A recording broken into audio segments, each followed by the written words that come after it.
Qu'il s'agisse de gratter la neige ou la glace d'un pôle à l'autre, qu'il s'agisse de fouiller le désert ou la brousse d'un tropique à l'autre, Poquelin fait désormais partie du décor.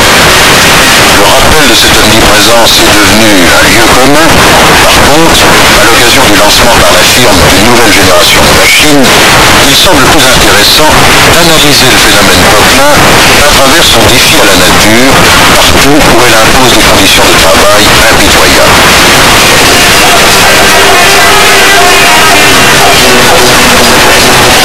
Si la rocaille et la boue expliquent l'obstination et la carrure des hommes de chantier, Poquelin n'est-il pas, à l'image même de sa clientèle, coriace, exigeant et rude?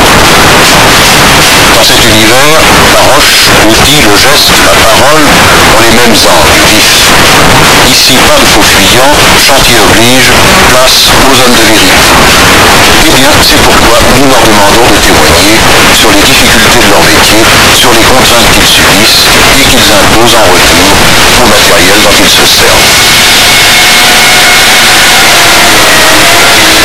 Quand on écoute ce bruit de ferraille invraisemblable, on imagine ces sollicitations qu'il y a au niveau de la caisse, au niveau des poutres, au niveau du haut, mais on se dit c'est absolument dingue. C'est de la boue, c'est des cailloux, des machins comme ça. On est caroté d'abord et d'autres, on dit oh ben ça va pas l'arranger. Et après ça nous arrange pas non plus.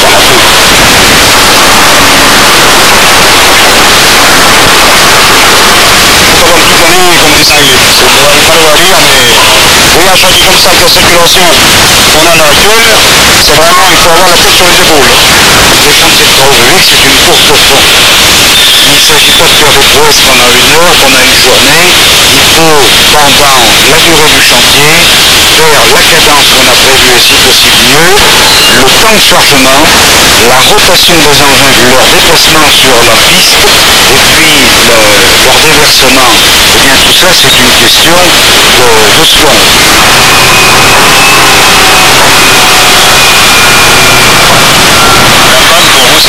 Ah ça c'est la catastrophe. Parce que vous arrêtez tout de suite une chaîne de 30 camions. C'est du temps perdu, c'est des emmerdements pour tout le monde, quoi. Et vous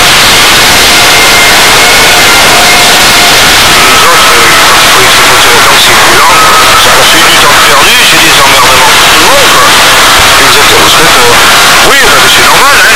Faut que ça tienne quoi. Alors il faut que ça soit éternel, ça va pas la route quoi. Il ne suffit pas d'acheter une 80 pour aller faire le jardin. Chez Poquelin, on écoute attentivement. Voici quelques-uns des responsables, directeurs des pelles, de la technique, de l'hydraulique, du marketing, de la production, de la formation, et j'en passe. On écoute, le dialogue se prépare. L'utilisateur est peut-être considéré comme le pervers parce que quand il trouve des points faibles, il n'y a pas de cadeau. Il n'y avait pas de cadeau, donc c'est pour ça qu'évidemment, il y a eu un poids pour là. On dit, ça c'est des ordinateurs, nous critiquons votre peuple, c'est ce que je l'ai dit tout à l'heure, sur ces flexibles, sur ces joints tournants, sur ces moteurs d'orientation qui quelquefois ont tendance à lâcher assez facilement. Sur le bruit, ma foi, vous pouvez peut-être la faire un peu moins bruyante, mais si pas l'environnement là, le bruit, parce que je me protège surtout, c'est ces petits détails, ces petites fuites, pas mal de fuites d'huile et on peut dire que c'est, on ne veut pas dire une piscine, mais enfin, elles sont pleines d'huile. Ça fait la loi des cafés à gauche, c'est des usines à tuyaux, quoi, hein. Plus le matériel est simple, plus pour nous il est intéressant. Évidemment à condition qu'il soit robuste, parce qu'on demande quand même des travaux qui sont un peu exceptionnels. C'est des matériels qui doivent avoir 230 jours de travail par an. Il faut qu'il fasse ces 230 jours de travail par an. Exigeant, hein.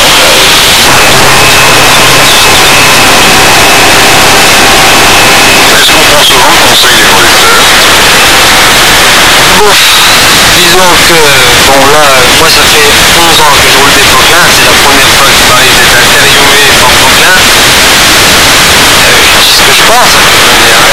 J'intègre l'utilisateur pour voir les avantages et les inconvénients, les défauts souvent, si vous voulez, vous avez le gars qui est sur le pas, lui, évidemment, il sait qu'il y a quelque chose qui ne va pas, mais on n'écoute pas. Et c'est surtout les gens des bureaux d'études, à mon avis, il faut qu'ils tiennent compte des remarques des clients. Qu'est-ce que c'est que de se faire engueuler par un client qui t'emprunte? Si on présente une colle dans une Vario à pompier qui tient toutes les installations, les camions, la colle est en panne, rien ne va plus. Alors, au bout du moment où il s'arrête, sa machine est en panne, il arrête. Oui, mais elle peut être en panne de par sa faute. Oh, c'est tous les mêmes, Tous les mêmes, bien certain. L'affrontement ici est une discipline presque quotidienne, un outil de travail.